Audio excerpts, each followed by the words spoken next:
Hello guys, halika kayo mag-breakfast tayo. Yan ganito rin ba kayo guys mag-breakfast? It's already 49 AM. Ngayon pa lang ako mag-breakfast. Parang tanghalian na sa atin sa Pinas. Yan guys. Tea with milk, tsaka biscuit. Biscuit. Biscuit sa Arabic, biscuit sa atin, di ba? Tama ba?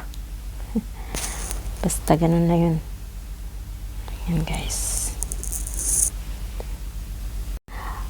Pahaba-habain ko lang itong aking video kasi itatry ko sa yung bagong update sa sa dito sa YT na sa short daw. Pwede na daw yung 3 minutes video sa short at pwede na siya magkakaroon ng revenue sa mako-convert sa long form video.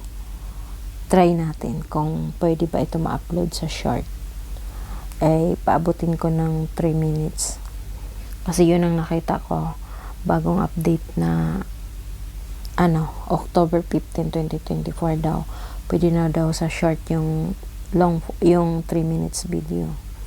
Ewan ko lang, try natin to. Kaya pinapahaba ko to guys. Kung halimbawa, pwede na, hindi mas maganda, diba? Para maganda kasi sa short kasi mabilis siya mag-spread. Hindi kagaya sa long form. Medyo, pag wala ka naman masyadong maraming taga-suporta sa'yo, konti lang yung views. Unless compare sa short, marami, pwede siya magkalat ang video natin, di ba? Kasi maraming tao ngayon mga nakakahiga tas nag-scroll up and down lang sila. Malay mo, pwede maligaw doon yung mga videos natin sa short. Di ba? Yun ang kinaganda sa short kasi mabilis siya magkalat.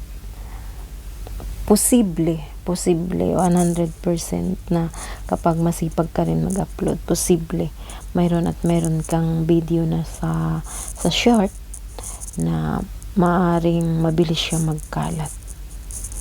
Kasi yun ang sa short, mabilis siya magkalat na kaysa sa mahabang video. Diba guys? Ayan, malapit na mag 3 minutes.